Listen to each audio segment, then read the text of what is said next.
diagnóstico, cómo se puede hacer el tratamiento de manera general, para ya entrar en la próxima clase, que sería el día de mañana, ya comenzar con protozoarios y específicamente amebas. ¿Sí? Mencionar que los parásitos generan mucho más infecciones crónicas, o sea, el paciente se contagia y genera la enfermedad después de semanas de haberse contagiado. Son microorganismos, bueno, la gran mayoría generan infecciones gastrointestinales, diarreas principalmente, y algunos pues son tisulares y sanguíneos, o sea que pueden ir a ciertos órganos, que pueden correr por flujo sanguíneo, ¿sí? No todos, como les digo. Son también microorganismos que producen enfermedades mucho más en zonas pobres, por eso son conocidos como enfermedades desatendidas. Suceden más en zonas rurales, en zonas donde no tienen alcantarillado de agua potable, en lugares en donde viven en casas de adobe, en casas de barro, donde conviven mucho con animales domésticos, pero que no tienen un control veterinario. Entonces, eso es lo clásico de infecciones parasitarias. En parasitología también es importante conocer que hay reservorio. El reservorio puede ser el animal, la persona que tiene el microorganismo en su cuerpo. Reservorio. Hay vectores de transporte del microorganismo, como pueden ser insectos, chinches, garrapatas, cucarachas, moscas, mosquitos, ¿sí? Vectores. Hay hospedadores intermediarios, que tal vez se contagian del microorganismo, puede ser un hospedador en donde el microorganismo se desarrolle, y hay hospedador definitivo, es donde ya en este caso el humano se va a contagiar y va a desarrollar la enfermedad. ¿Sí? Entonces hay reservorios, vectores, hospedador intermediario, hospedador definitivo. ¿Sí? Es importante también conocer el ciclo de vida de los parásitos. El ciclo de vida es importantísimo para conocer cómo el paciente se contagió del microorganismo, cuál es su periodo de incubación de ventana, cuál es la fisiopatología de la enfermedad, cómo comienza con los síntomas, cómo se hace el diagnóstico, cómo se trata. Entonces es importante saber el ciclo de vida, porque los microorganismos en este caso tienen diferentes formas y se diseminan por el cuerpo del paciente y depositan sus quistes y depositan sus huevos, ¿sí? Eso es importante que tengan presentes en este momento. Conocer muy bien el ciclo de vida, saber cuál es el hospedador intermediario, definitivo, vector y reservorio, saber la clasificación y saber qué patologías produce cada uno. ¿Sí? ¿Claros con eso? Para comenzar, entonces, los parásitos se dividen en protozoarios, metazoarios y artrópodos. Protozoarios, metazoarios y artrópodos. ¿Sí? Protozoarios, amebas, flagelados, ciliados y coccidios. Metazoarios, nematermintos y platermintos. Y artrópodos, crustáceos, arañas, insectos, chinches, que más que todo son insectos, ¿no? Considerados más que todo como vectores de transporte de los microorganismos, vectores mecánicos algunos, y otros vectores en donde el microorganismo se disemina, ¿sí?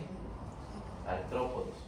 Por ejemplo, una mosca se para en las heces fecales y luego vuela y se para en una comida. Entonces ese es un vector mecánico. ¿Por qué? Porque en las heces fecales, en sus patas tienen microvellosidades o vellosidades.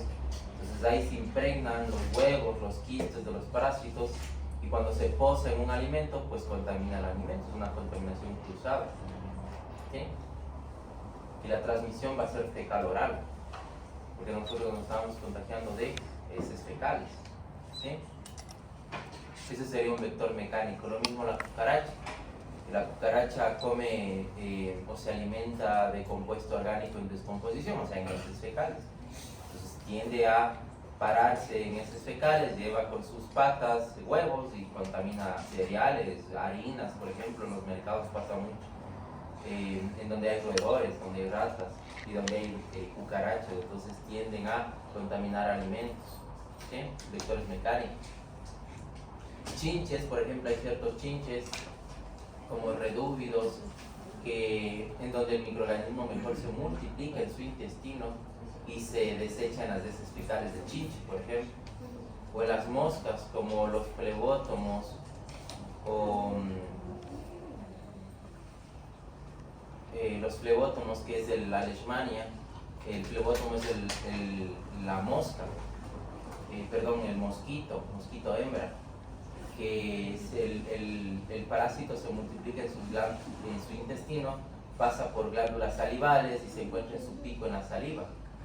Entonces este también es un vector del microorganismo, en este caso de leishmania o de Trypanosoma cruzi, que es el chinchorro besucón, o de malaria, que es el plasmodium, que es el Anopheles albimanus, es el mosquito que transmite ese microorganismo, ¿no? Entonces son ciertos vectores de transporte de los microorganismos, ¿no? Que no nos vamos a centrar mucho en ellos, pero lo hablaremos cuando hablemos de ciclos de vida de estos parásitos. Más nos vamos a centrar, y los que ustedes tienen que aprenderse más, es protozoarios y metazoarios, ¿sí? Insectos es más biología, que no les interesa. Protozoarios, amebas, flageladas, ciliados y coccidios, y metazoarios se dividen en dos grandes grupos que son nematermitos y platermitos. Nematermitos son gusanos, o sea, los metazoarios de hecho ya son los gusanos, ¿no? Son las larvas grandes, algunas son grandes, incluso pueden medir metros, como las tenias o el ascaris. Otras mejor son más cortitas, miden centímetros, miden milímetros incluso, pero siguen siendo gusanos. Nematermitos y platermitos. Los nematermitos son gusanos redondos. Son gusanos redondos, tienen un aparato digestivo completo, un sistema nervioso completo, realizan reproducción sexual, o sea, hay macho y hembra. El macho tiene testículos, produce semen, la hembra tiene vagina. Entonces son bien complejos que realizan esa reproducción. Nematermitos y platermitos. Nematermitos, recordar, gusanos redondos, reproducción sexual, macho y hembra, aparato digestivo completo, sistema nervioso completo. Nematermitos. Y platermitos, todo lo contrario. Si el uno era redondo, este va a ser plano. Es un gusano plano en forma de hoja, por eso las tenias son como cinta scotch, ¿ya viste? Como cinta. Tenias, gusanos planos, aparato digestivo incompleto, sistema nervioso incompleto, y estos son hermafroditas, o sea, es un solo gusano que tiene el aparato reproductor masculino y femenino. ¿Sí? Todo lo contrario de los nematermitos. Los nematermitos eran gusanos redondos, aparato digestivo completo, sistema nervioso completo, reproducción sexual, macho y hembra. Y los platermitos, todo lo contrario. Un solo gusano, hermafrodita, con los dos órganos reproductores, gusano plano, aparato digestivo incompleto y sistema nervioso incompleto. ¿Sí? Todo lo contrario. ¿Sí? Y los protozoarios, amebas, flagelados, ciliados y coccidios. ¿Sí? ¿Claro hasta ahí? Entonces, ahora vamos con cada uno de ellos. Vamos con los protozoarios. Protozoarios, bien, estamos en protozoarios. Amebas, flagelados, ciliados y coccidios. Amebas, flagelados, ciliados y coccidios. Amebas, flagelados, ciliados y coccidios. ¿Sí? Solo que aquí se ha sacado otro grupo que son los tisulares y sanguíneos, que son los mismos. ¿Sí? Solo que se los saca ya porque son gusanos, porque son parásitos que se van a encontrar en torrente sanguíneo. Tisulares y sanguíneos. Amebas, Entamoeba coli, Entamoeba histolítica, Entamoeba dispar, Endolimax nana, Yodamoeba butzili y la Cantamoeba. Entamoeba histolítica, Entamoeba coli, Entamoeba dispar, Endolimax nana y la yodamueva buchiri y la canta mueva. Flagelados, Giardia lambia, Chilomastic metlini, Ricomora vaginalis, Dientamueva fragilis, Leishmania y el Trypanosoma cruzi. Coccidios, Plasmodium, Toxoplasma gondii, Cryptosporidium, Isospora belli. Y ciliados, Balantidium coli. Aquí se saca los tisulares y sanguíneos, porque son los que van a proliferar por sangre. Plasmodium, Toxoplasma, Babesia, Acantamueva, la Leishmania y Trypanosoma cruzi. ¿Sí? Amebas, Entamueva histolítica, coli dispar, Endolimax nana, Yodamueva buchiri, la cantamueva. Flagelados, Giardia lambia, Chilomastic metlini, Tricomona vaginalis, Dientamueva fragilis, Leishmania y Trypanosoma cruzi. Coccidios, Plasmodium, Toxoplasma gondii, Cryptosporidium, Isospora belli. Y los ciliados es el Balantidium coli. ¿Sí? Esos son los protozoarios. Piensen que los protozoarios son los parásitos microscópicos. Y los metazoarios, como les digo, son los gusanos, que incluso se pueden observar. Incluso viene esta analogía, los parásitos son microorganismos. Algunos incluso lo dicen que no, pero obviamente están clasificados como microorganismos. ¿Por qué razón? Porque el microorganismo, su nombre mismo lo dice, micro, de pequeño, de que se ve en un microscopio. Incluso los parásitos se ven a simple vista, ¿no? Entonces esa es una analogía que se ha creado en el tiempo. Pero sí son parásitos. El hecho de parásitos es que son microorganismos que se encuentran en el cuerpo del huésped, que se alimentan de los nutrientes y mejor le perjudican, ¿sí? No es como la microbiota, por ejemplo. ¿Se acuerdan que nosotros tenemos microbiota? Se encuentran dentro de nuestro cuerpo y alguna microbiota mejor nos beneficia, porque sintetiza vitamina K, porque ocupa un lugar en el espacio, porque activa la respuesta inmunitaria. Todo lo contrario a los parásitos. Los parásitos, si están en nuestro cuerpo, mejor se asimilan nuestros nutrientes, vitaminas, minerales, carbohidratos, proteínas, y eso mejor nos perjudica a nosotros. ¿Sí? Parasitología, parásito. En las amebas mucho más son gastrointestinales, ¿no? Entamueva histolítica y dispar. La histolítica y dispar, las dos van de la mano. Las dos son igualitas, no se pueden diferenciar las dos. Con microscopía, obviamente hay técnicas inmunocromatográficas para determinar los antígenos de cada una, pero son igualitas y van de la mano. Entamueva histolítica y entamueva dispar. ¿Sí? Esta histolítica es la más patógena de las amebas. La histolítica tiene un ciclo de vida que se encuentra en forma de quistes, ¿no? Les menciono. Protozoarios. Existen dos formas de los protozoarios. Quistes y trofozoitos, con Z. Quistes y trofozoitos.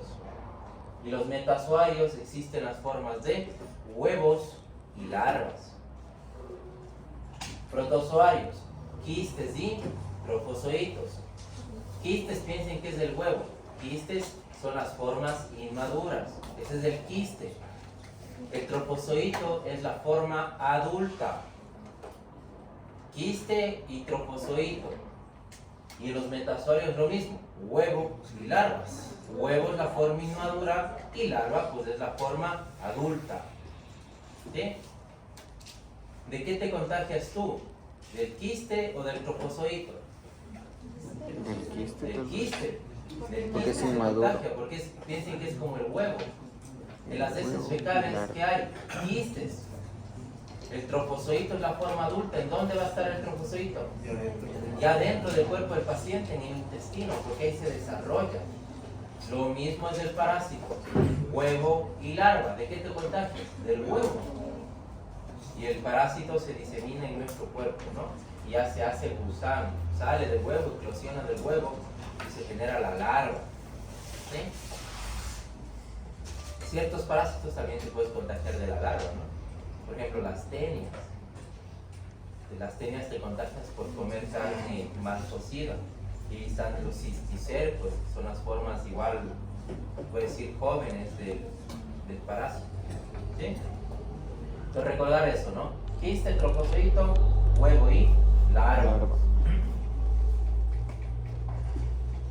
Entonces, entamoeba histolítica y dispar eran las más patógenas, ¿no? Igual. A lo menos la histolítica, ya vamos a ver por qué razón. La histolítica tú te contagias por contaminación fecal oral, por alimentos contaminados con heces fecales, agua contaminada con heces fecales, tal vez una fruta, tal vez alguna verdura que no se lavó bien. Porque la histolítica está en las heces fecales de animales, de humanos, ¿sí? Y contamina, por ejemplo, el medio ambiente, contamina agua de riego, agua de acequias, y puede contaminar, por ejemplo, hortalizas, que es cuando nos podemos contagiar. Histolítica. La histolítica entra en forma de quiste a nuestro cuerpo. Los quistes son bien resistentes, prácticamente son como una espora de un clostridium. ¿Se acuerdan de las esporas? Se resisten muy bien a condiciones adversas. Lo mismo son los quistes, lo mismo son los huevos. Entran dentro de nuestro cuerpo, sobreviven incluso al ácido clorhídrico del estómago, bicarbonato, la urea, y se van a nivel del intestino. Ya están en el intestino los huevos, eclosionan, los quistes, eclosionan en forma de un trofozoito, hacen una reproducción sexual por bipartición, se generan nuevos huevos, nuevos quistes, y cuando está multiplicándose dentro del intestino va asimilando los nutrientes de nuestro cuerpo y va dañando la mucosa. Por ende, histolítica genera una diarrea, una gastroenteritis. El paciente va a tener diarrea, pero histolítica al tener mecanismos de patogenicidad genera un daño de la mucosa y un pequeño daño de capilares y vasos sanguíneos. Entonces las diarreas tienden a ser diarreas sanguinolentas, ¿sí? Diarreas manchadas con sangre. Pero eso no es tan importante. Esa es la patología más leve de una histolítica. La histolítica lo que hace es cuando el macho ya está grandecito, sería el trofozoito, que está maduro, tiende a diseminarse por torrente sanguíneo. ¿Y ahí a dónde se va? Va por sistema sanguíneo y va por sistema porta. ¿Y a dónde se va? Por sistema porta. Al hígado, se va al hígado. Y ahí es cuando se genera un absceso hepático amediano. Absceso hepático amediano. ¿Sí? Entonces esa es una patología mucho más fuerte de la entamoeba histolítica y de hecho se ha dado en muchos casos. A veces nosotros es como que ya estamos inmunes a estos parásitos porque nos contagiamos, nos da una diarrea y ya está, ¿no? Pero ese es el problema, lo que sucede mucho más en extranjeros.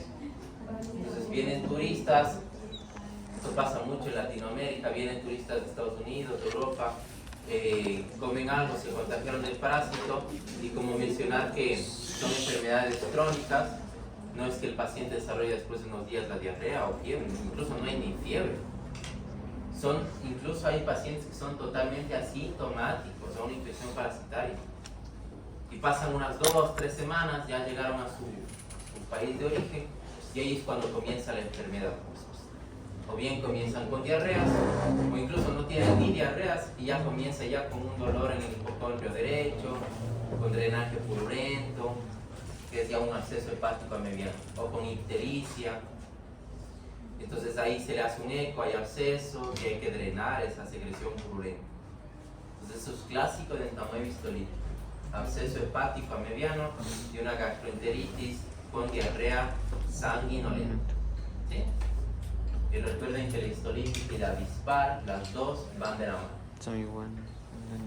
¿Sí?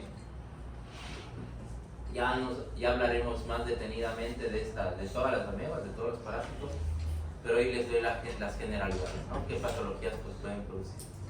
¿Sí? La entamoeba coli, Endolimax nana, también siguen siendo amebas. No son tan patógenas en el sentido de que no se van al hígado, lo único que se va es la histolítica. Estas más se quedan en el intestino y también pues, pueden generar diarrea. ¿Sí?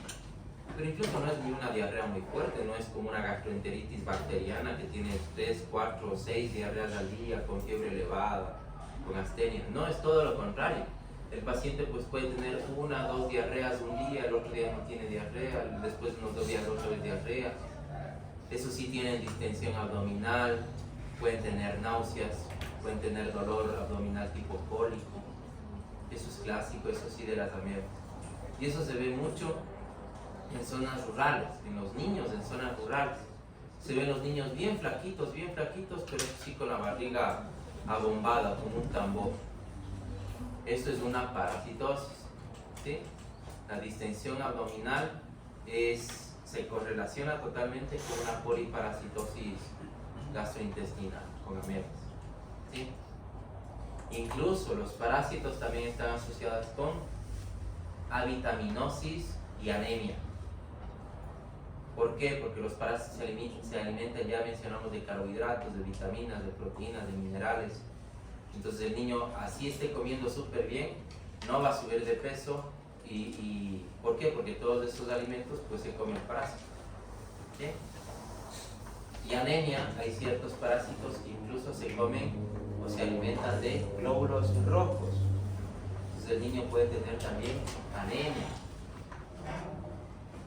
Histolítica y dispar, coli, nana y la Iodamoeba buccili, las tres de hecho, coli, nana y la Iodamoeba buccili. Estas mucho más se encuentran en el intestino, incluso pueden estar como microbiota, no generan una enfermedad fuerte, pero pueden estar ahí, ¿sí? Lo malo es cuando hay una poliparasitosis y los parásitos no es que te contagias solo de un parásito, te contagias de 2, de 3, de 4 parásitos al mismo momento, ¿no? Entonces ella es una poliparasitosis. Ahí ya hay que tratar, ¿no? Y claro, el tratamiento de una poliparasitosis o de una parasitosis intestinal se correlaciona siempre con la clínica del paciente. Por ejemplo, si hacemos un estudio ahorita de heces de todos nosotros, 40 personas, de los 40 siquiera la mitad, unos 20 hemos de estar parasitados, o quizá con un parásito, ¿sí? Pero si yo les pregunto a los 40 si tienen síntomas gastrointestinales, quizás uno me diga, sí, yo tengo una molestia. Los demás estamos bien, estamos tranquilos, ¿sí? Pero miren, eso implica que hay más de un 40% de personas que pueden estar parasitadas y son totalmente asintomáticos. Entonces el tratamiento, por esa razón es que hay que hacerse un examen de heces, aunque sea una vez al año, ¿no? Porque nosotros somos zona endémica de parásitos, de microorganismos. Y nosotros podemos estar comiendo todos los días en casa, nos alimentamos súper bien, pero sí es que vamos a salir aunque sea un día y comemos con un familiar, con un amigo, comemos en la calle o comemos en un restaurante y ahí nos contagiamos. Entonces eso es eso es que nuestro país es endémico, ¿no?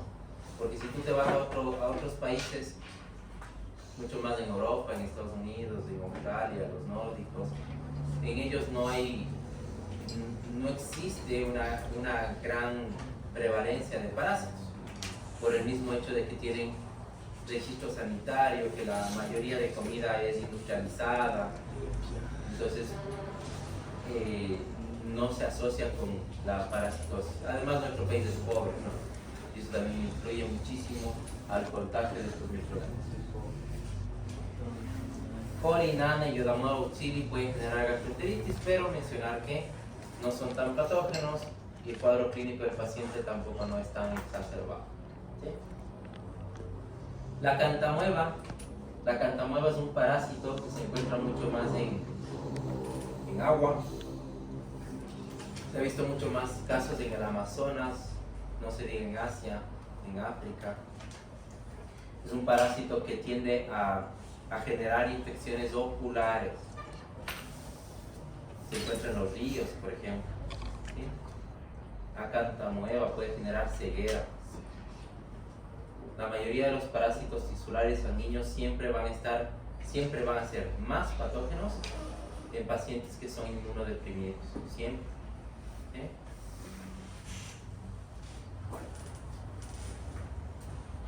Los flagelados.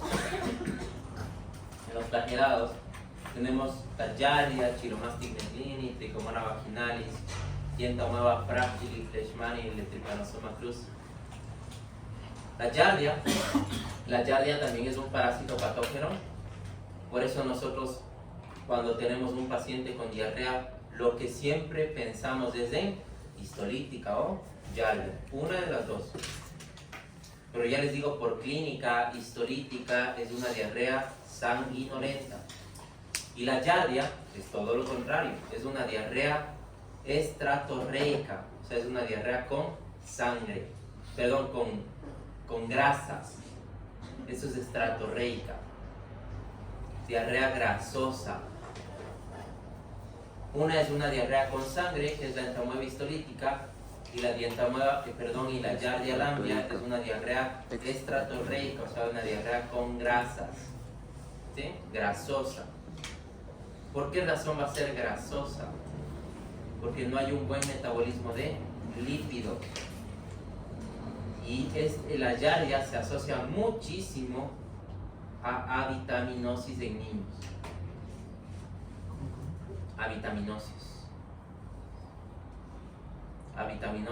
Avitaminosis y diarrea grasosa. Esa es la Giardia lamblia. No se va al hígado, recuerden, la única más patógena es la histolítica, porque esa se va al hígado, es más patógena todavía. La Giardia se queda en el intestino, ¿no? No permite una buena asimilación de nutrientes, mucho más de vitaminas, de lípidos, y se producen estas diarreas, ¿no? Giardia lamblia. El Chiromastic meslini, este es un parásito que incluso es como microbiota, es igual que coli, nani, Iodamoeba fucili, puede estar en el intestino, no genera enfermedad muy fuerte, no genera síntomas fuertes en el paciente, pero claro, puede estar asociado con diarreas, ¿no? De igual forma, si tiene un paciente un parásito, hay que tratarlo, no pasa nada. Por eso incluso se hace campañas, ¿no?, de tratamiento con antiparasitarios, a lo menos más en niños, ¿sí? La Trichomona vaginalis, recuerden que estos son flagelados, y su nombre mismo dice, tienen flagelos y se mueven mucho. La Giardia se mueve como la cara de un payaso, ya lo hemos de ver en una práctica. El Chiromastic meslini es como un limón, tiene esa forma. Y la Trichomona vaginalis, pues es esa infección vaginal que ya hemos hablado, ¿no? Trichomona vaginalis. Esta se da principalmente por transmisión sexual. El reservorio de la trichomona pues puede ser el hombre. El hombre es el portador asintomático. Un hombre puede tener trichomona y no tiene síntomas. Pero cuando contagia a la paciente, a la mujer, ella sí tiene síntomas, en la gran mayoría de casos. ¿Qué genera una vaginosis? ¿Qué tiene la paciente? Una secreción vaginal, una leucorrea, con espumosa, amarillenta, verdosa, de mal olor, que genera mucho prurito, mucha picazón. Esa es la Trichomona vaginalis. Puede afectar también uretra, puede generar uretritis, puede irse al cervix, genera una cervicitis, inflama el cuello del útero de la mujer. La Trichomona vaginalis, ¿sí? Hay que diferenciarla muy bien, ya lo hemos hablado, con Gardnerella vaginalis, que es bacteria, con Candida albicans, que es hongo, de acuerdo a la clínica del paciente y claro, de acuerdo a estudios complementarios de laboratorio. Trichomona vaginalis. Hombre asintomático, mujer si tiene síntomas, ¿no? Dientamoeba fragilis.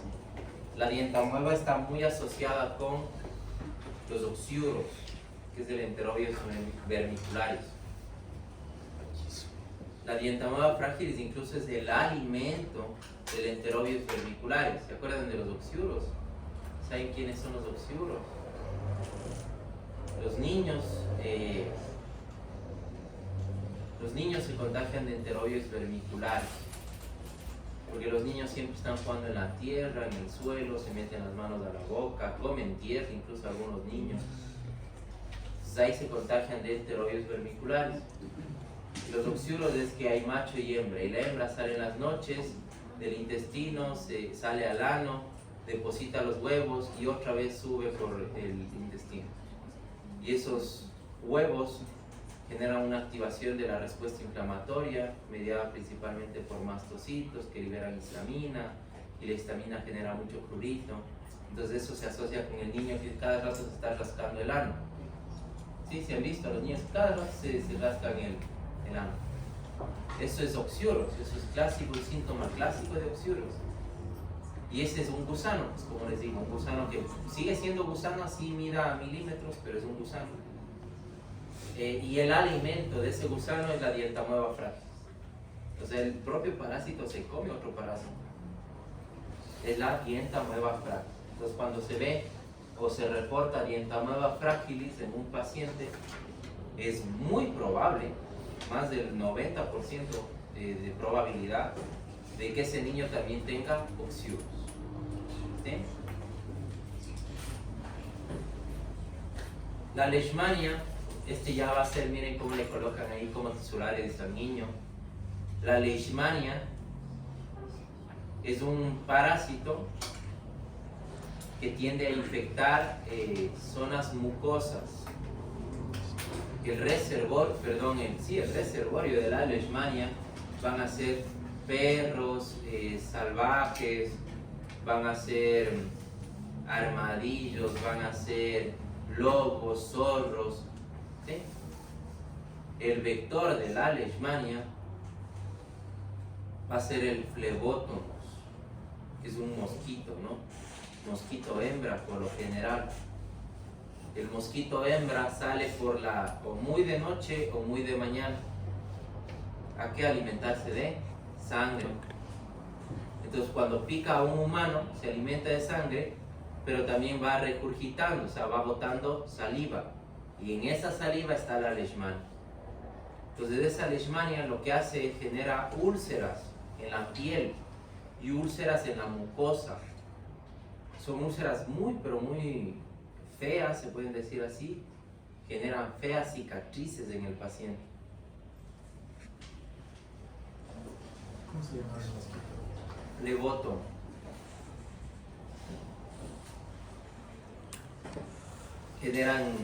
Pican por lo general por comisuras bucales, por fosas nasales, por piel, por extremidades. Es la leishmania. En nuestro país se ve mucha leishmaniasis en la zona amazónica y en la zona costera. Entonces ustedes van a hacer, por ejemplo, la rural o el internado, no sé si les toque lejos, les puede tocar en una zona amazónica. Y ahí van a ver a muchas personas del pueblo o tribus en algún caso que vean. Ellos suelen tener feas cicatrices de las extremidades. Y si tú le preguntas, va a decir, sí, es que me picó un mosquito y ya se quedó. Entonces esa es la leishmania. La leishmania no suele llegar a mayores, a enfermedades más graves, ¿no? Sí que puede diseminarse por torrente sanguíneo, por eso sigue siendo tisular y sanguíneo, pero más que todo se queda en el sistema retículo endotelial, en piel y en vasos sanguíneos. Y ahí genera las úlceras. Leishmania, úlceras de piel. Y el Trypanosoma cruzi, el trypanosoma es conocido como el mal de Chagas. ¿Han escuchado el mal de Chagas? ¿No? ¿Chagas? Mal de Chagas, Trypanosoma cruzi, es transmitido por un chinche. Un chinche es un redúvido, así es el nombre científico, y aquí se conoce como el chinchorro besucón. Este es igual un chinche que tiende a salir más por las noches, se asocia totalmente con la pobreza, vive mucho cerca de ríos, vive mucho en casas de adobe, en casas de barro, vive mucho, por ejemplo, en gallineros, donde hay perros, mucha cantidad de perros que sean salvajes, que no tengan control veterinario. Ahí vive el chinche. obviamente vive siempre en zonas amazónicas y zonas costeras. En la sierra no viven mucho estos parásitos. ¿Por qué? Por la altura principalmente. Muchos de los mosquitos, más que todos los mosquitos, no sobreviven a muchos niveles sobre el nivel del mar. Muchos metros, perdón, sobre el nivel del mar. Entonces, es por esa razón que en nuestras zonas de la sierra no se reportan muchos casos, pero hay, ¿no? Hay casos que son importados, casos que vienen de la zona de la costa, por ejemplo, y como les digo, los parásitos son enfermedades crónicas, que el paciente no desarrolla síntomas rápidos, sino que pasa algunas semanas y ahí es cuando desarrolla. Entonces viene a la sierra y comienza con el cuadro clínico, ¿no? Obviamente reportado aquí en la sierra, pero se contagió en la zona costera o amazónica. Entonces ese redúvido, ese chinchorro besucón, incluso hay un eslogan también que dice por las noches te besa y por siempre te acecha. ¿Por qué? Porque sale en las noches, te besa, o sea, te besa en el sentido de que se alimenta de sangre del paciente y siempre te acecha. ¿Por qué?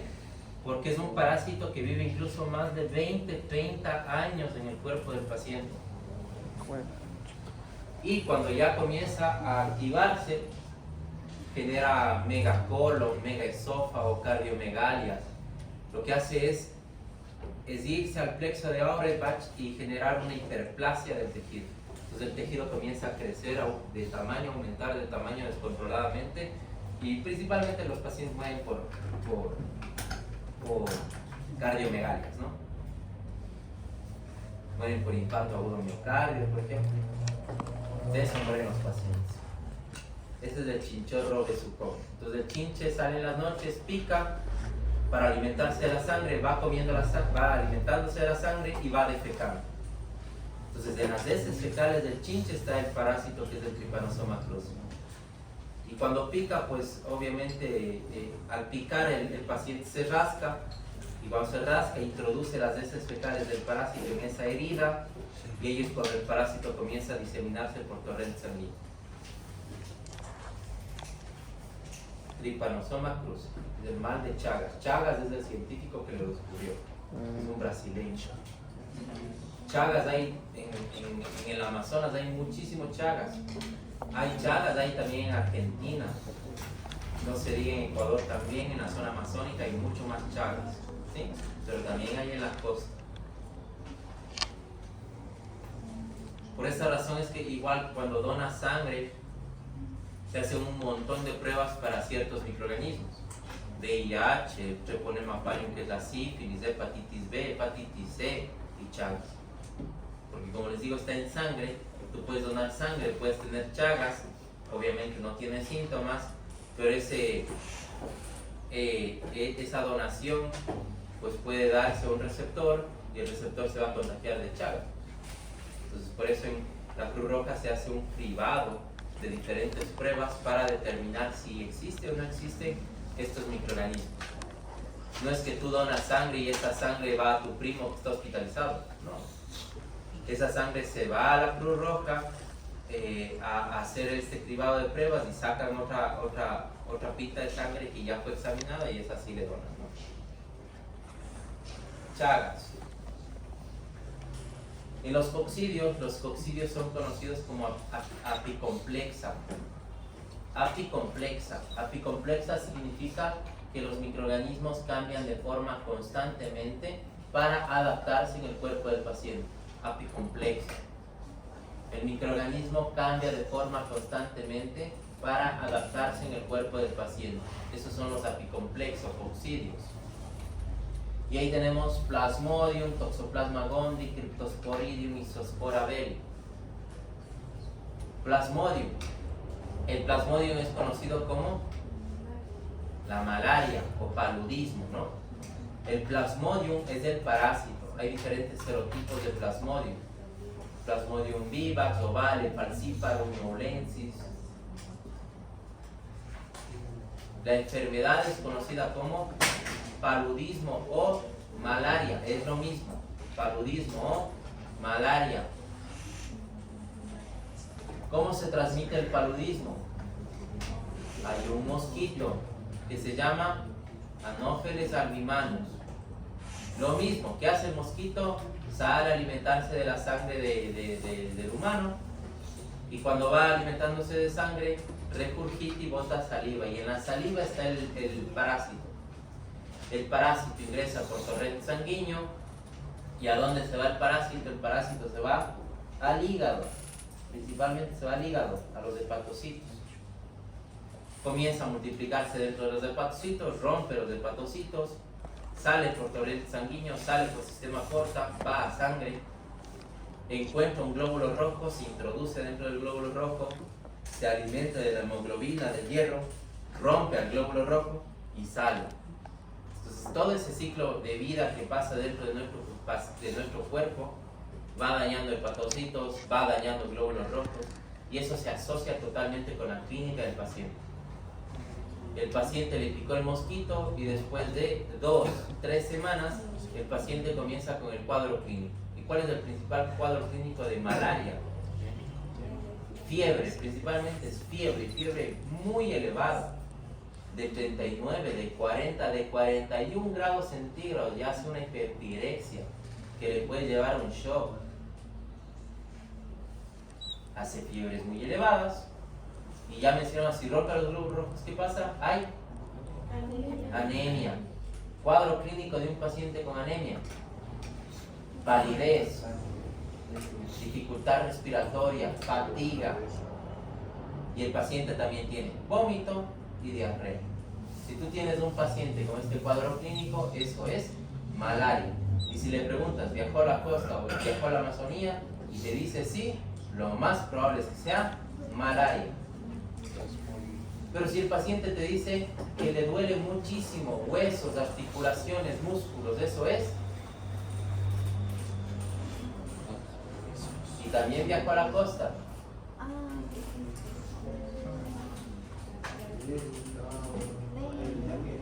Dengue, Zika, chikungunya, eso ya es virus, ¿no? Pero hay que comparar muy bien el cuadro clínico y saber cuándo son los brotes infecciosos de esas enfermedades. ¿Sí? Malaria. El Toxoplasma gondii. El toxoplasma es un parásito que el reservorio de este parásito son los roedores, las ratas, las palomas. Incluso puede ser reservorio de Toxoplasma gondii los cerdos. Los cerdos viven mucho con ratas, o conviven con ratas porque hay suciedad, ¿no? Entonces ellos podrían ser los reservorios. Roedores, palomas, cerdos son reservorios de Toxoplasma gondii. El hospedador intermediario es el gato y el perro. Incluso puede ser doméstico, incluso puede ser un gato de la casa. Pero un gato de la casa sale en las noches, pues, a cazar. Porque ellos tienen el instinto de cazar. Entonces ellos lo que hacen, perros y gatos, es que cazan al roedor, cazan a la paloma y le matan, ¿no? Pero cuando le matan, también en algunas ocasiones también se comen un poco de su carne. Entonces ahí se contagia el gato. No es que el gato tenga, el gato se contagia. Y el parásito se multiplica en su intestino y se desecha en las heces fecales. Entonces las personas se contagian de toxoplasma cuando limpian las cajas de arena, cuando están en contacto con las heces fecales de estos animales. ¿Sí? Ahí se contagian de toxoplasma. O comes una carne de cerdo mal cocida, te puedes contagiar de toxoplasma. Lo bueno del toxoplasma es que es totalmente asintomático. Igual, si hago un examen a las 40 personas de aquí, quizás unas 5 personas tengan toxoplasma. Los embarazadores les hacen esa prueba. Sí.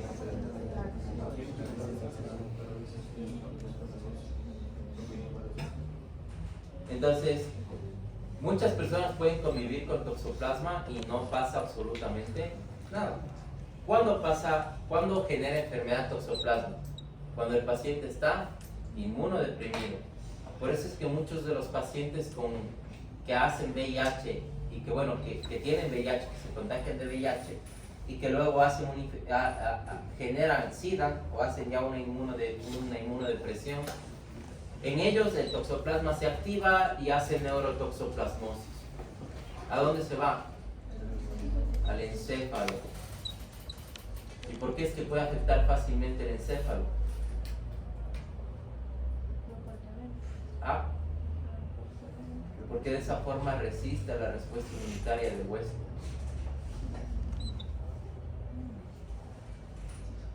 La barrera hematoencefálica. Entonces ahí no se activa mucho la respuesta inmunitaria. Entonces ahí los microorganismos les gusta muchísimo vivir ahí, porque no se activa la respuesta inmunitaria. Entonces el paciente hace neurotoxoplasmosis. ¿Y quién también es más predisponente a este parásito? Las mujeres embarazadas, los niños, los adultos mayores. Pero incluso una mujer embarazada puede estar contagiada de toxoplasma, puede dar a luz normal, el niño sale bien, no pasa nada.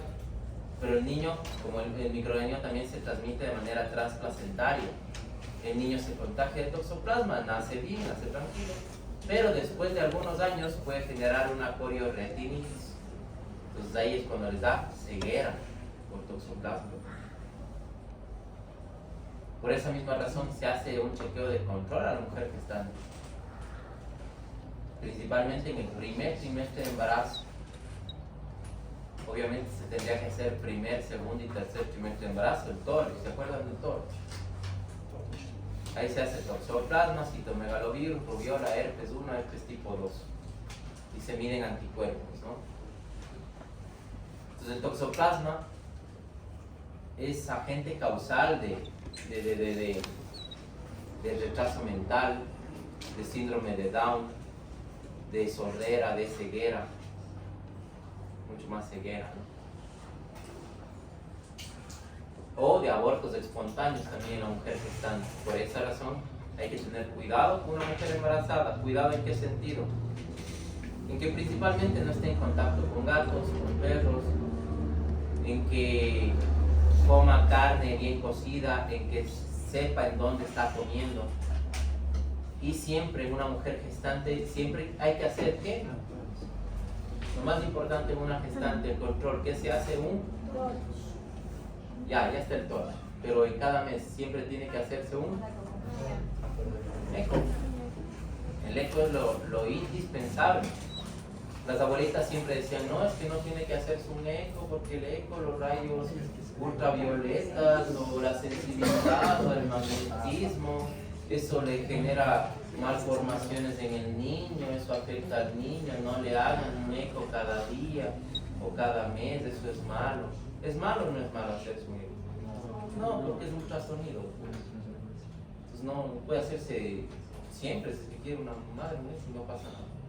Entonces el eco es importante porque se ve cómo está creciendo el feto, cómo se está desarrollando.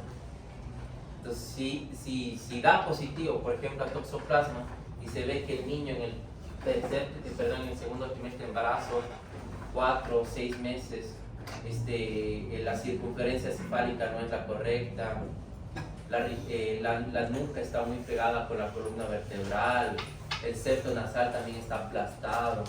Eso es clásico del síndrome de Down. Se ve también el tamaño del fémur, lo más importante, el hueso más largo, para ver cómo se está desarrollando. Entonces todo eso se compara, se equipara con las pruebas de laboratorio, con el TORCH, para saber si es que está haciendo malformación, ¿no? Ahora, si es que está todo normal, el eco va normal, el niño está creciendo bien, sigue siendo toxoplasma positivo, hay que tratar a la paciente y no pasa nada, ¿sí?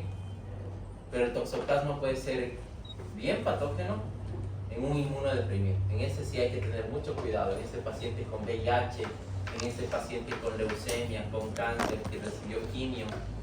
En esos pacientes sí hay que tener cuidado con el toxoplasma, ¿sí?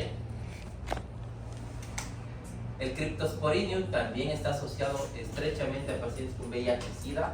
El Cryptosporidium genera gastroenteritis. Cryptosporidium genera diarreas. Cryptosporidium son diarreas explosivas. 5 o 6 diarreas al día, vómito, se contamina o se contagia por agua, incluso hay en agua potable Cryptosporidium. Es tan resistente el Cryptosporidium que resiste a la potabilización. Pero incluso nosotros también nos podemos contagiar de Cryptosporidium y no pasa absolutamente nada. Pero si se contagia un paciente con VIH, sí puede incluso tener diarreas de 2 semanas con diarrea. Eso es Cryptosporidium, ¿no? Bueno, chicas, pobrecita. Lisospora belli, muy parecida a la carzamueva. Lisospora belli también se puede encontrar en agua, puede contaminar a nivel ocular, puede irse a nivel del sistema nervioso. Y está asociada también con pacientes con VIH y SIDA. ¿Sí? El Balantidium coli, que es un ciliado. El Balantidium coli, el reservorio de este es el cerdo. O sea, de hecho está en las heces del cerdo.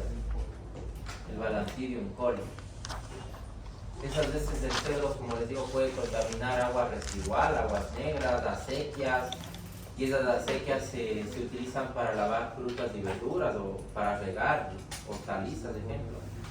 Y si nosotros comemos esa hortaliza sin limpiarla, sin lavarla, ahí es cuando nos contagiamos de los quistes de Balantidium coli.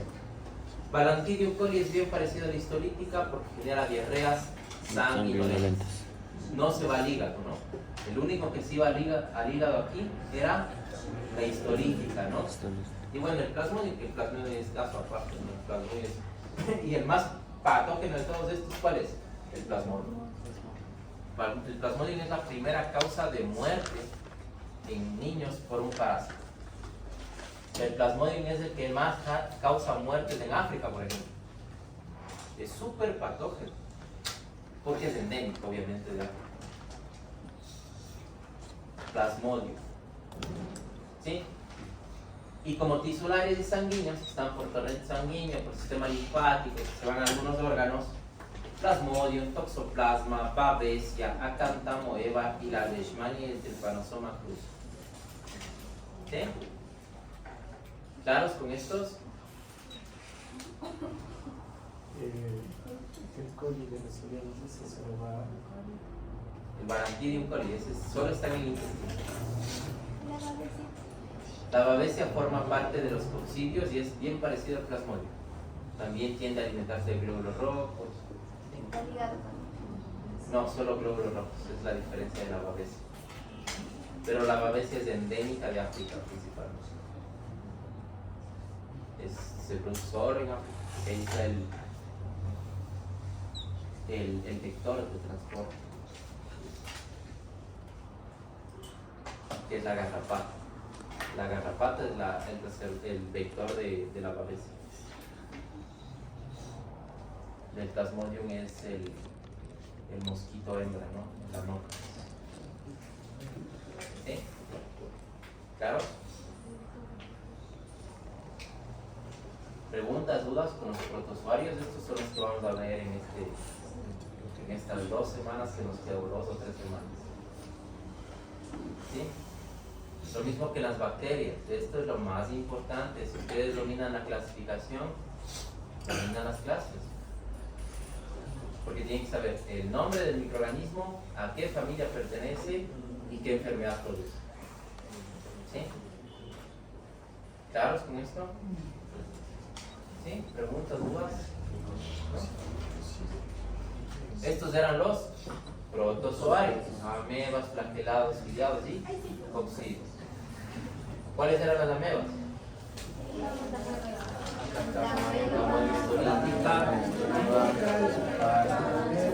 Dispar, ¿Cuáles son los Polinas, flagelados? la Yardia, Mesnelli, La Leishmania fragilis, la Leishmania, el Trypanosoma cruzi. ¿Cuál era el ciliado? El coli. El Balantidium coli. ¿Cuál eran los coccidios? Plasmodium, Toxoplasma, Babesia, Isospora veli, Cryptosporidium pars. ¿Sí? Entonces, amebas, entamoeba histolítica, dispario, entamoeba buccili, acantamoeba, entamoeba coli, entamoeba buccili, Tricomona vaginalis, entamoeba fragilis, flagelado, Giardia lambia, Leishmania, Trypanosoma crucis, Iliado, Balantidium coli, Dicoxidius babesia, Plasmodium, Cryptosporidium, Isospora veli, Coccidium, ¿no? Ahora nos vamos con los metasuarios, que eran los gusanos, ¿no? Nematelmintos y latermintos. Nematelmintos, los gusanos redondos, aparato reproductor, macho y hembra, aparato digestivo, sistema nervioso completo. Y los platelmintos, los planos, hermafrodita, los dos órganos reproductores del mismo gusano, aparato digestivo incompleto, sistema nervioso completo, en forma de hoja, aplanados como síntesis. Nematelmintos son los nemátodos y platelmintos, tremátodos y céstodos. Nematelmintos, nemátodos. Trichura trichuris, Ascaris lumbricoides, Anquilosoma duodenalis, Norcarcer toxoplasma toxocaracanis, Necaptura americanus, Anquilosoma duodenalis, Strongyloides stercolaris, Trichinella spiralis, Lobaloa, Enterobius verbicularis. Platelmintos, tremátodos y cestos. Tremátodos, Phaseolopsis busci, Phaseola hepatica, Schistosoma manzoni, Opis torchis felinus. Cestos son astenias, Tenia sorium, Tenia satinata, Diphyllobotriulatum, Echinococcus granulosus, Eminorepis nana, Eminorepis diminuta y el Diphyllidium caninum. ¿Sí? Nemátodos, los gusanos redondos. Trichura trichuris, Ascaris lumbricoides, Toxocaracanis, Anquilosoma duodenalis, Necaptura americanus, Strongyloides stercolaris, Trichinella spiralis, Loa, Enterobius vermicularis. Platelmintos, tremátodos y cestos. Trematos, Phaseolopsis busci, Phaseola hepatica, Schistosoma manzoni, Opis torchis felinus. Y los cestos, que son astenias, Tenia sorium, saginata, Diphyllobotriulatum, las Eminorepis nana, diminuta, Echinococcus granulosus y el Diphyllidium caninum. ¿Sí? En nematos, la Trichura trichuris. Recuerden que estos son en forma de huevos y larvas. Unos son redondos y otros son planos. ¿Sí? La Trichura trichuris. Este es un gusano que tú te contagias por huevos. Es un gusano que se va directamente al intestino. Genera también diarreas sanguinolentas. Por eso es muy parecido la histolítica, el Balantidium coli y la Trichura trichuris, que es del tricocéfalo. ¿Sí? Genera principalmente diarreas con sangre. El Ascaris, este sí es patógeno. El Ascaris lumbricoides es el más patógeno, que lo vemos ahí en los nematelmintos, así como el Strongyloides stercolaris, los dos. Ascaris lumbricoides y Strongyloides stercolaris. ¿Por qué? Porque estos se van al intestino, pero también se diseminan a nivel pulmonar. Llegan a pulmón. ¿Sí? El Ascaris lumbricoides, este se encuentra en forma de huevos. Este es el parásito que más se contagia en los niños por comer tierra. Ascaris. Se encuentran los huevos en la tierra, sobreviven mucho a desinfectantes, a cloración. Ascaris lumbricoides. El Ascaris llega por contaminación fecal oral, llega el huevo, se disemina a nivel del intestino, se forma el macho, la hembra. El macho y la hembra se reproducen, deposita la hembra 200.000 huevos en el intestino, y la hembra, como siempre la hembra va a ser la más grande, la hembra se disemina por torrente sanguíneo y llega a nivel pulmonar. Ese es el Ascaris. El Strongyloides stercolaris es un parásito que se encuentra en las heces del perro. Entonces pasa mucho en las aldeas, que las personas caminan descalzas. El gusano, que es un gusano muy pequeñito, que mide milímetros, se introduce por los pies, a lo menos cuando hay pequeños cortes, pequeñas abrasiones, Ahí se introduce el gusano se disemina por torrente sanguíneo, va al intestino, deposita los huevos, se reproduce macho y hembra, y la hembra también hace lo mismo que el Ascaris, prolifera a nivel pulmonar. ¿Sí? Ascaris y Strongyloides stercolaris, los dos parásitos se van al pulmón, por eso son más patógenos, ¿no?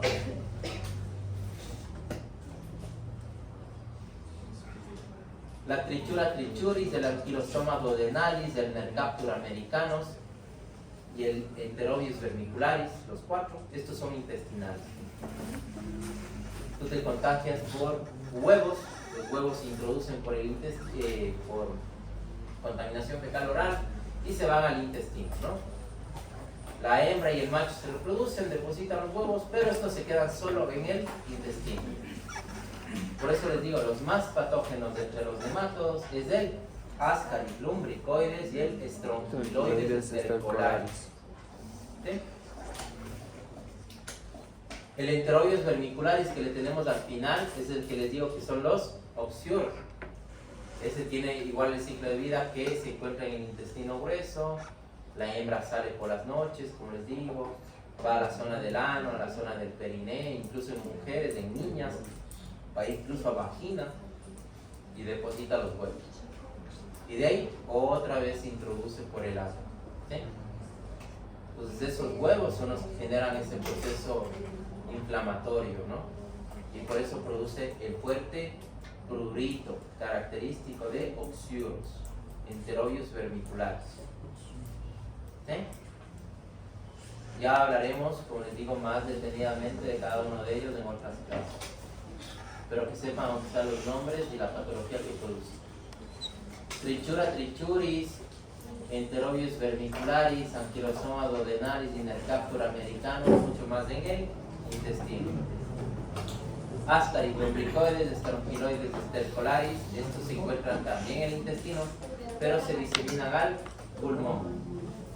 Y la Trichinella spiralis, se ha escuchado la trichinelosis, es un parásito que se aloja en el tejido muscular del cerdo.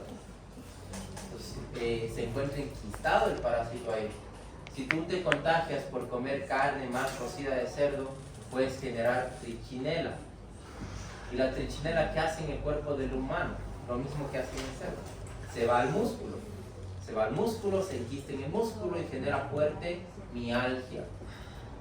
Un dolor muscular tremendo que producen los pacientes. Trichinella spiralis. ¿Sí? El Toxocara canis, el Opisthochus felinos y el Difilirium caninum, esos son mucho más en perros y gatos, ¿no? Son parásitos más de esos animales. Que nosotros nos podemos contagiar, claro que sí, y que desarrollamos igual diarreas, ¿no? No llega a mayores. En los platemientos tenemos los trematos y los cestos. Tenemos las fasciolopsis, las fasciola y hepática, estas sí se van al hígado principalmente. Se contagian por berros principalmente, por agua contaminada, en ríos. Ahí se contagian las personas de fasciola. Son parásitos endémicos principalmente de África, de Asia, del Amazonas, hay mucho en el Brasil, hay también en la zona amazónica de nuestro país. Las fasciolas, el Schistosoma manzoni de igual forma. El Schistosoma manzoni se va al riñón y se contagia por caracoles. El caracol es el reservorio del Schistosoma manzoni, que están en agua dulce. Los pacientes se contagian por acudir a un río. El Schistosoma manzoni. Las fasciolas van al hígado, el schistosoma va a nivel renal. ¿Eh? Y los cestos son las tenias. Este es de la carne de cerdo y de la vaca, ¿verdad? La solium es la del cerdo, la saginata es de la vaca. Tenia solium y tenia saginata. ¿Cuál es más patógena, la solium o la saginata? ¿Por qué? Porque se va al cerebro. La tenia solium lo que hace es neurocisticercosis, genera cisticercos. Los cisticercos son formas del gusano que están calcificadas y que se enquistan en el músculo y se enquistan también a nivel cerebral. Por eso genera la neurocisticercosis. La Taenia solium se contagia por la carne mal cocida del cerdo y la saginata es de la vaca, ¿no? Pero la saginata es igual que las otras, solo se queda en el intestino, no es que se disemine. El solium sí, la solium sí. El Diphyllobotrium latum, esta es la tenia del pescado, se encuentra mucho en los pescados, genera más infecciones en la zona del Caribe, en el Perú, en Ecuador, si se come ceviche, está asociado totalmente con ello, con comida, pescado crudo, ¿no? Diphyllobotrium latum. El Echinococcus granulosus es un parásito que se encuentra en los lobos, en los zorros, en los perros. También se puede contaminar por heces fecales. Heminolepis nana y la Heminolepis diminuta son dos parásitos que se encuentran en las ratas, en las heces fecales de los roedores. Es lo que, como les digo, los roedores, hay muchísimos roedores en mercados, mucho más. Entonces, los roedores, ¿qué hacen? Defecan, comen cereales, comen harina, por ejemplo, entonces defecan. Y también si hay roedores, también hay cucarachas. Entonces las cucarachas son los vectores mecánicos, o las moscas también. Se posan en las heces fecales de esos roedores y llevan en sus patas los huevos. Y los huevos contaminan, por ejemplo, cereales. Y ahí es cuando nosotros nos contagiamos de las heminolepis, ¿sí? Heminolepis nana y heminolepis diminuta. Y el Diphyllidium caninum, como les digo, Pistochis felinus y Toxocara canis es mucho más de animales, ¿sí? ¿Claros con estos nombres? Sí está. ¿Cuáles son los más importantes que tienen que saber? Amebas. En tamaño histolítica, Yardia Licomona vaginalis, Leishmania, Trypanosoma, Plasmodium, Toxoplasma, Cryptosporidium. Esos son los más importantes que tienen que saber del protozoario.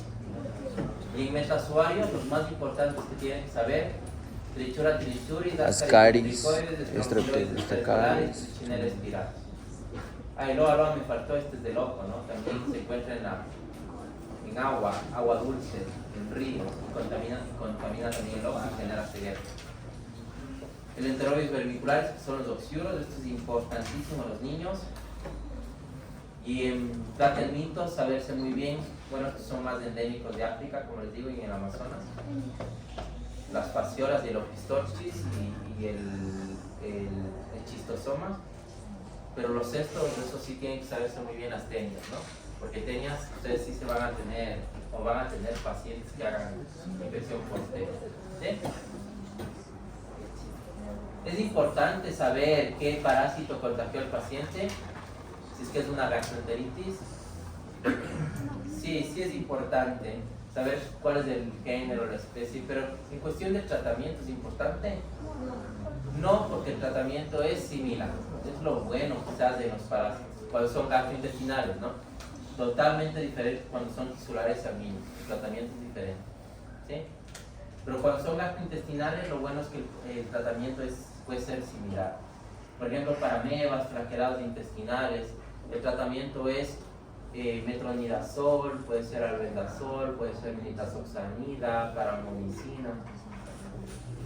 El tratamiento puede ser para todos, ¿sí? Pero en el caso de los gusanos es albendazol o mebendazol, ¿sí? Entonces, recuerden, protozoarios, metazoarios, quistes y trofozoitos, metazoarios, huevos y larvas. Quistes, recuerden que la forma de quiste es la forma inmadura, la forma infectante. O sea, ¿de qué nos contagiamos? Del quiste. Nos contagiamos, la contaminación pues puede ser fecal oral, por agua contaminada por heces fecales, por comida contaminada por heces fecales, ¿sí?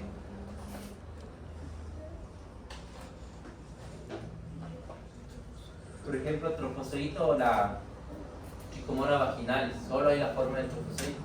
¿Y cómo se contagia? Por transmisión sexual. Incluso puede transmitirse también por sábanas, por utilizar la misma ropa, ¿sí? Porque es un trofozoito. Recuerden que los trofozoitos, y al menos la Trichomona vaginalis, tienen flagelos. Es un flagelado y se mueve con esos flagelos, ¿sí? Se mueve mucho más cuando hay una solución, por ejemplo semen, por ejemplo secreción vaginal, ¿sí? Y metazoarios, pues los huevos y las larvas. Miren los huevos, tienen opérculos en la parte distal, ahí está la larva, de hecho ahí está. Y miren cómo se va desarrollando la larva hasta que eclosiona, rompe al huevo y sale el gusano. Un gusano que miren que tiene una cabeza, tiene como un cuello que se llama escólex, tiene proglótides, que son las formas o la estructura del gusano, al menos más ancestros son proglótides, ¿sí? Y cada proglótide pues se encuentra su aparato reproductor y existe más o menos, son como un árbol en donde hay muchas ramas y cada rama se encuentra un óvulo y ahí está un huevo. Es bien bonita la forma del gusano a nivel microscópico, porque ahí están todos los huevos. O sea, he escuchado, lo que pasa mucho es que la madre de familia dice, sí, es que al niño le salió como la parte de un gusano en las heces fecales, o un gusano le salió en las heces fecales. Entonces, ¿qué se hace? A veces son partes del cuerpo del gusano que se rompen, que son los proglótides, y esos proglótides se los rompe, o sea, se los pone en una placa, se les aplasta, y es cuando se rompe toda esa estructura y se riegan los millones de huevos que están ahí, y ahí se ven los huevos, ¿sí? Entonces la forma para nosotros saber qué tipo de gusano es con la forma del huevo. La forma del huevo a mí me dice qué tipo de parásito es. Lo mismo, para yo saber qué tipo de ameba es, qué tipo de flagelado es, la forma del quiste, la forma del trofozoito.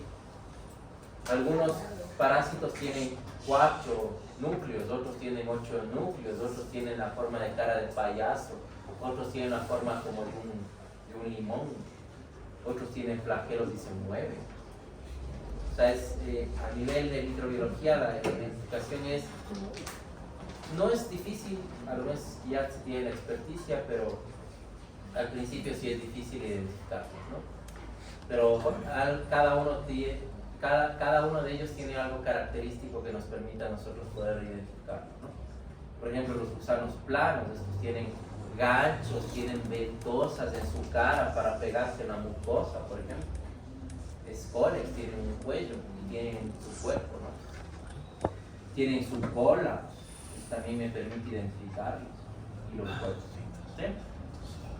Los trofozoitos, miren, tienen una pared quística que está rica en proteínas, tienen vacuolas, tienen un micronúcleo, tienen un peristoma, incluso tienen un pseudópodo. Un pseudópodo es como un falso pie que les permite moverse, se mueven arrastrándose, se mueven por flagelos, ¿sí?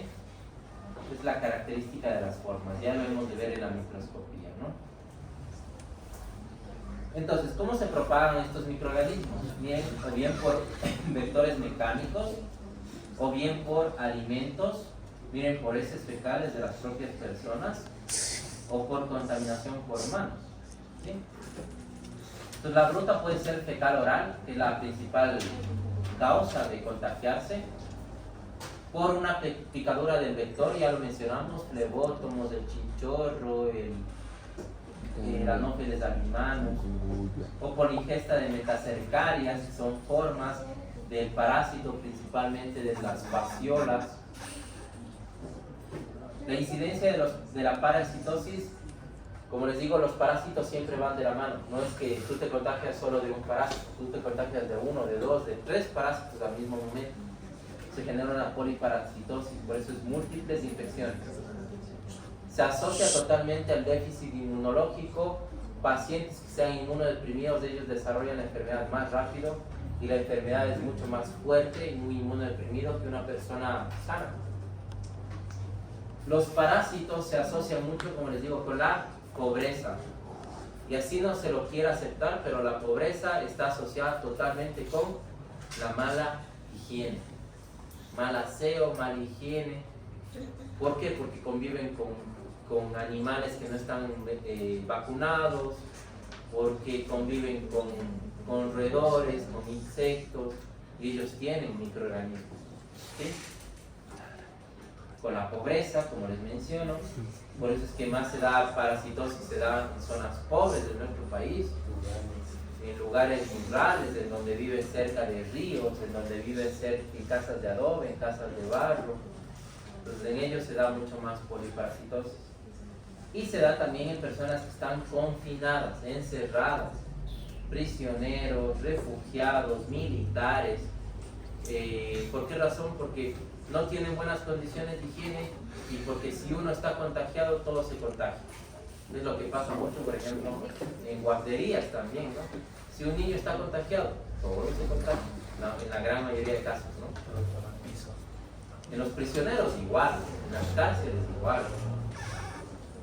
En regiones endémicas, donde son endémicos de parásitos, en nuestra América es en el Amazonas, en las zonas costeras, en las zonas amazónicas, en el Caribe. Y si nos vamos a África, obviamente toda África y Asia. ¿Sí?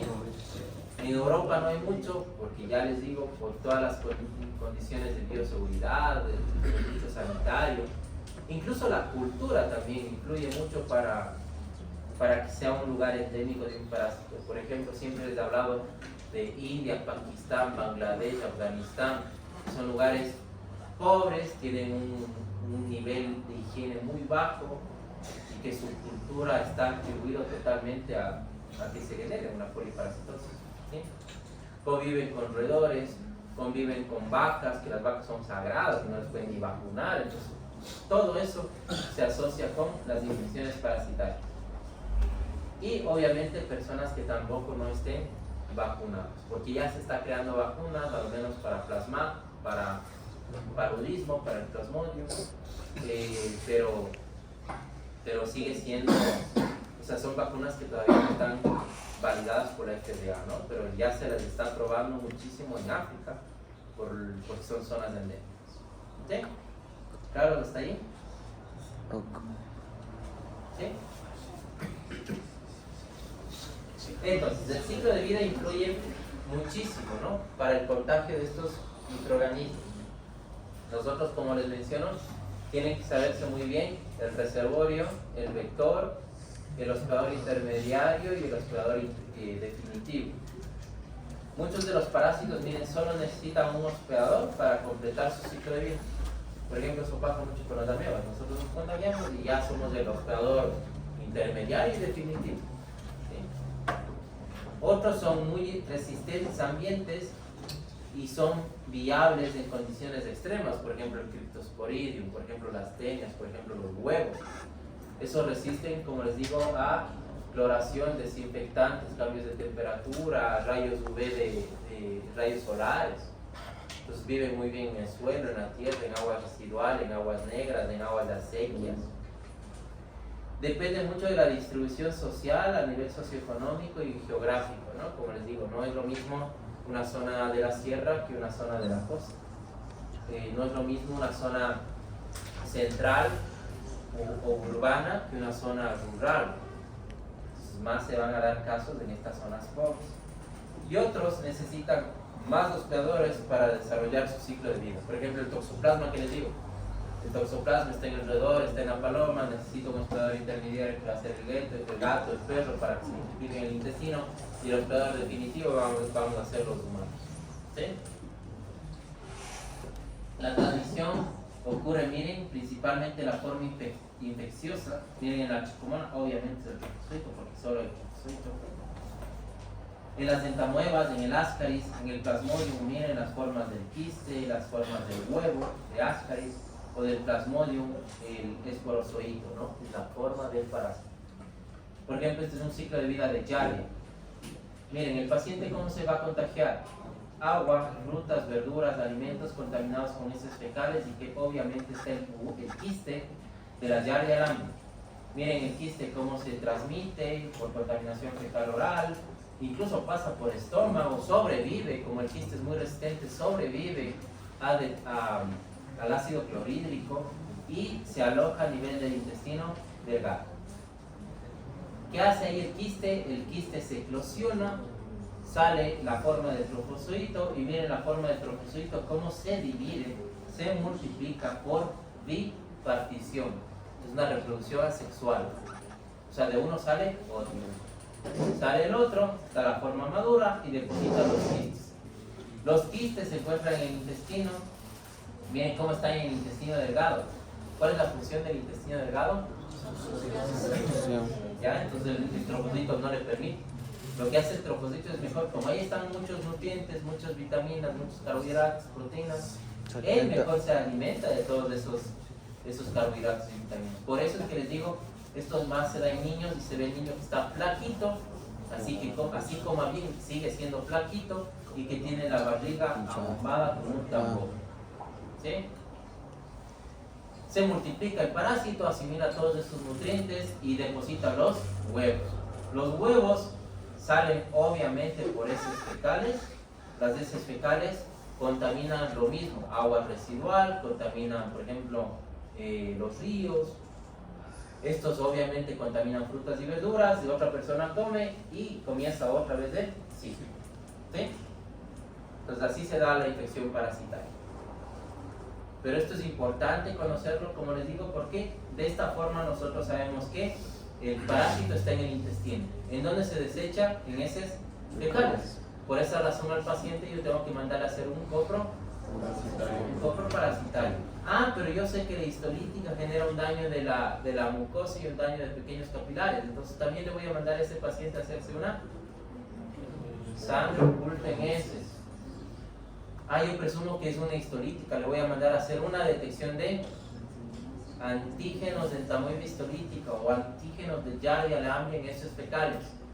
Pues de esa forma yo sé también hacer el diagnóstico. ¿Sí?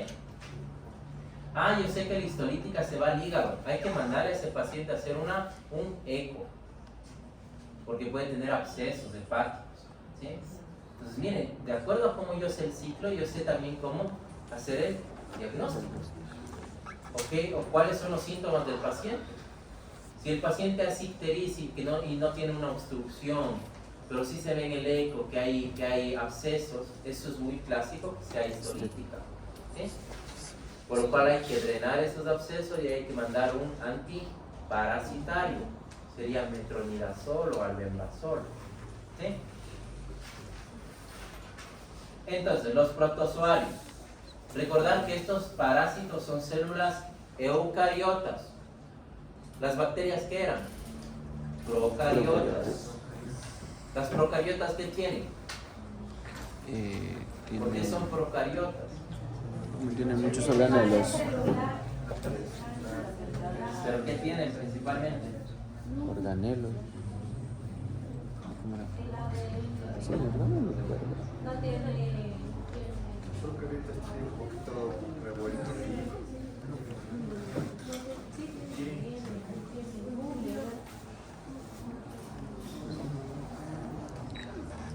Porque tienen su información genética y tienen un solo organelo que es el ribosoma.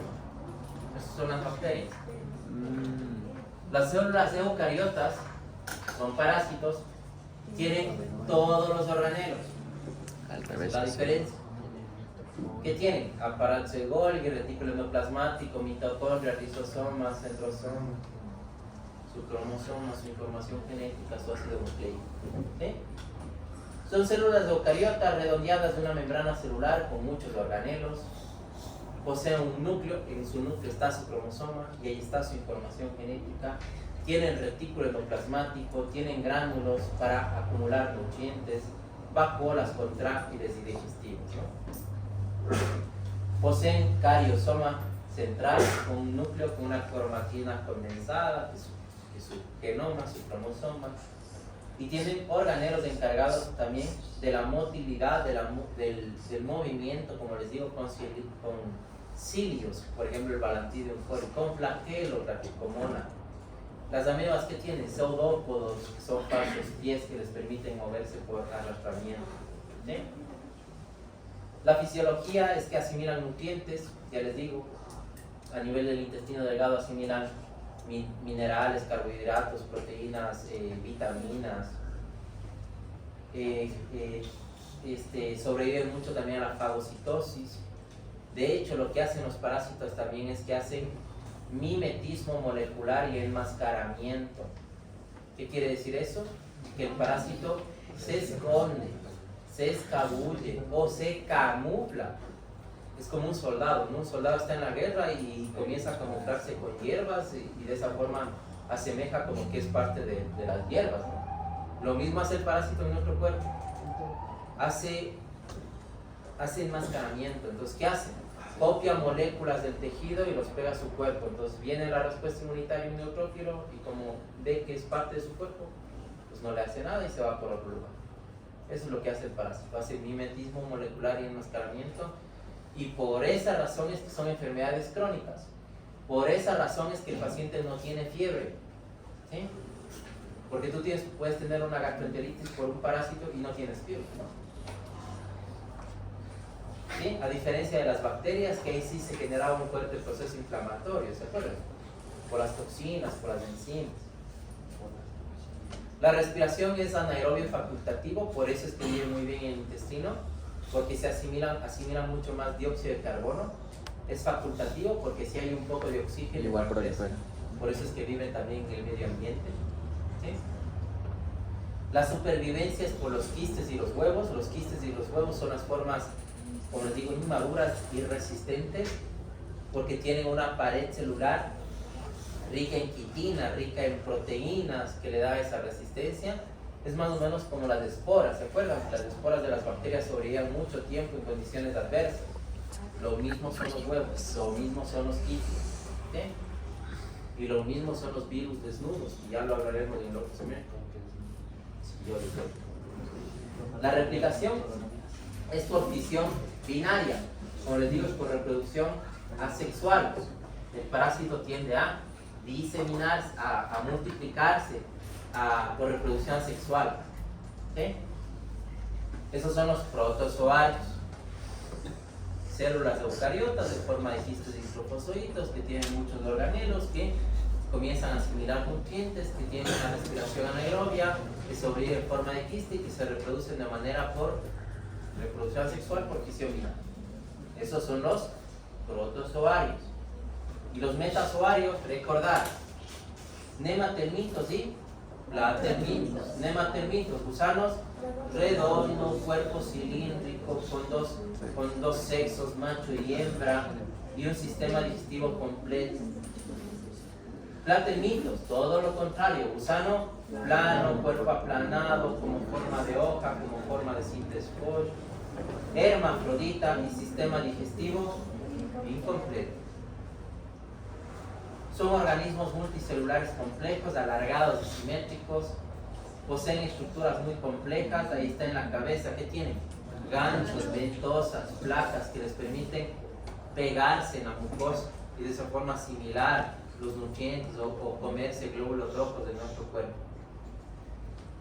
Tienen un sistema excretor y nervioso primitivo, por eso les digo son incompletos algunos de ellos, y un cuerpo compuesto por proglótides o segmentos, que son las formas. Por ejemplo, las teñas son como sintescollo, partes de sintescollo unidas, y cada segmento es un proglótide, y en cada segmento, como les digo, se encuentran los testículos, se encuentran el ovario y ahí depositan los huevos, ¿sí? Y como les digo, hermafroditas o con sexos separados. ¿Cuál es la patogenia? Entonces, para que nosotros desarrollemos una enfermedad, primero tenemos que estar expuestos. Si una persona se cuida mucho, si tal vez viaja a la costa y utiliza repelente antimosquitos, o no está en una zona endémica, no tiene por qué contagiarse, ¿no? A diferencia de una persona que siempre está en exposición, o come comida mal cocida, o come comida de dudosa procedencia, o que no tiene registro sanitario, ahí es cuando se va a contagiar. ¿Sí? Entonces, ¿qué hace el microorganismo cuando ingresa? Va a penetrar, o sea, ¿dónde se va? A las mucosas principalmente, y ahí va a ingresar a ciertas células. se adhiere y se replica, va a multiplicar. Luego invade, luego utiliza sus mecanismos de patogenicidad, miren, citotoxinas, endotoxinas, enzimas como colagenasa, hialuronidasa, proteasas, y estas van a dañar el tejido. Evade, como les dije, la respuesta inmunitaria del huésped por mimetismo molecular y enmascaramiento, y luego migra y se multiplica. ¿Sí? En este caso, este es leishmania. Miren, este es el flebótomos, este es el mosquito. El mosquito pica, en donde tiene su pico, que es la proboscis, tiene la saliva, y en la saliva está el microorganismo. Y se encuentra en forma de proamastigote, de amastigote, de trofozoito. Miren cómo ingresa dentro de la célula. Ahí está la forma del proamastigote dentro del macrófago. Miren cómo se disemina, ya se forma en forma de amastigote. El neutrófilo que hacía y el macrófago generaba los procesos proinflamatorios con las quimiosinas proinflamatorias y comenzaba ya la enfermedad. ¿Sí? Entonces ese es el ciclo de vida de los parásitos, ¿no? Solo que, como les mencioné, algunos son tisulares y sanguíneos como la leishmania y otros pues son simplemente intestinales. ¿Sí? La patogenia, la patología para que un paciente desarrolle una enfermedad depende de la dosis infectiva, o sea, de la carga, de la concentración del microorganismo que ingresó al cuerpo del paciente, y el tiempo del desarrollo de la enfermedad sin tratamiento, porque una persona puede contagiarse de un microorganismo y desarrollar o no desarrollar la enfermedad, ¿no? El tipo de parásito también, no es lo mismo yo contagiarme de una entamoeba coli o de una iodamoeba butzili que contagiarme de una entamoeba histolítica.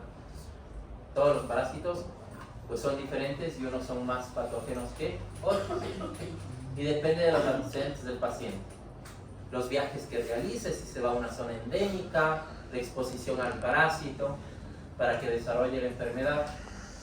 Las patologías, la mayor patología que producen estos parásitos son gastrointestinales, pero también puede ser geniturinaria. Por ejemplo, ¿cuál generaría una infección geniturinaria?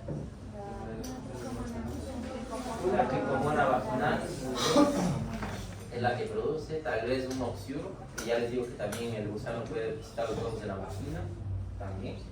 A nivel pulmonar, ¿quién produce una infección pulmonar? El Ascaris tronquiloides y estrongiloides estercolares. ¿Sí? A nivel cardíaco, ¿cuál se va a nivel del corazón?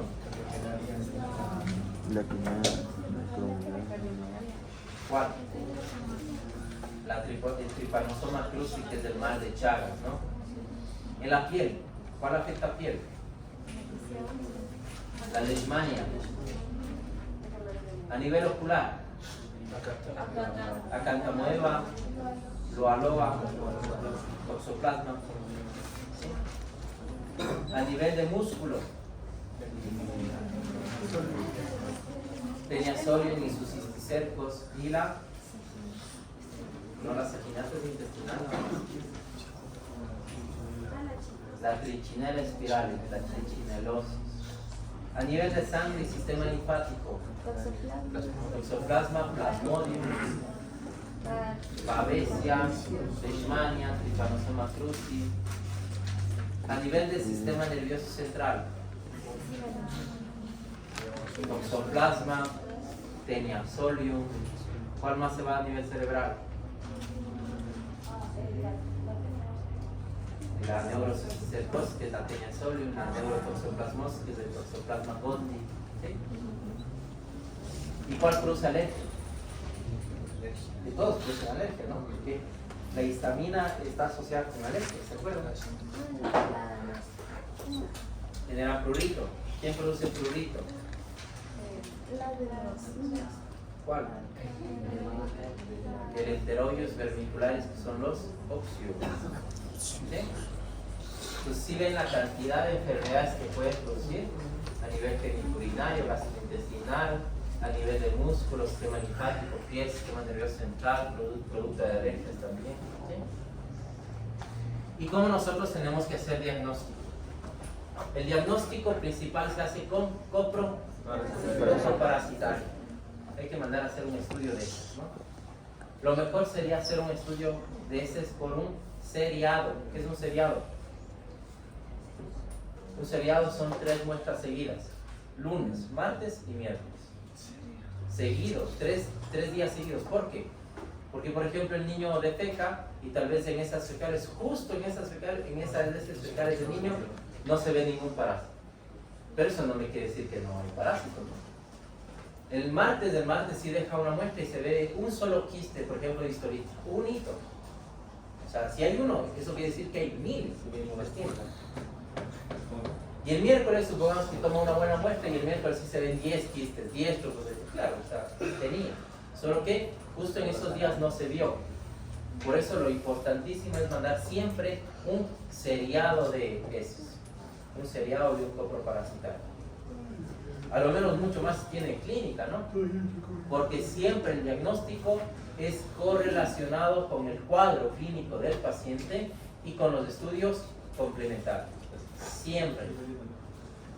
Porque tú puedes tener un paciente que no tenga síntomas y le mandas un estudio de laboratorio y ahí está el parásito.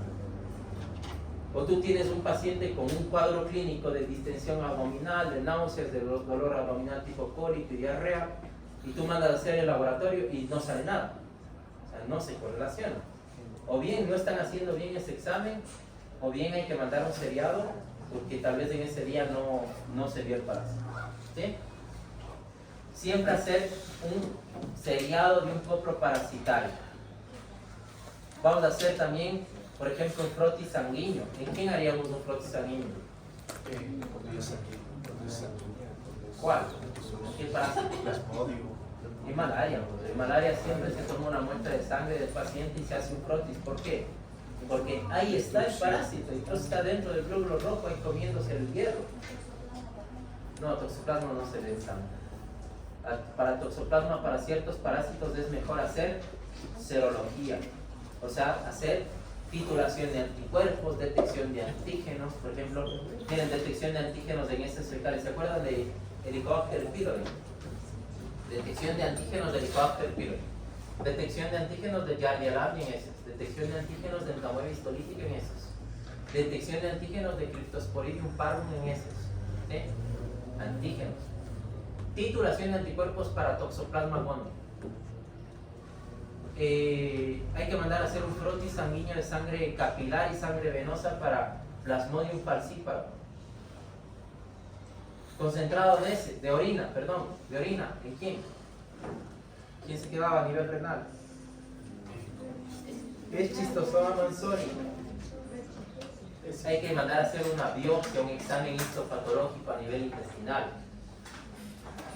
Hay que mandar un estudio de imágenes. Por ejemplo, ¿en quién haríamos un RX de tórax? En un ascaris, por ejemplo, un strongyloides stercularis. ¿En quién haríamos, por ejemplo, una tomografía axial computarizada? En la arteria solius, para ver los cisticéricos. ¿Sí? Entonces también se hacen estudios de imágenes como RX, como un TAC, como una resonancia magnética. ¿Sí? O diagnóstico molecular, que siempre el diagnóstico molecular es lo ideal, ¿no? Siempre es lo mejor hacer técnicas moleculares para hacer el diagnóstico de estos microorganismos. O sea, mandar a hacer una PCR, mandar a hacer una detección del genoma del microorganismo. ¿Sí? Pero lo básico sería mandar a hacer estas pruebas. Coproparasitario de cajón. ¿Por qué razón? Porque la gran mayoría que hemos visto de parásitos son intestinales. Y al ser intestinales, o bien sale el quiste, el trofocito, el huevo o la larva en las heces fecales del paciente. Siempre mandar a hacer coproparasitario. A lo menos que tiene un síntoma gastrointestinal, ¿no? Pero si es que es tisular y sanguíneo, mejor hacer titulación de anticuerpos, mejor hacer un frotis sanguíneo, ¿sí? Y correlacionar mucho con el cuadro clínico del paciente. ¿Sí? ¿Claros con diagnóstico? Y me falta tratamiento, pero el tratamiento ya les doy mañana, ya no alcanza. Pero claro con lo que hemos visto hasta el momento.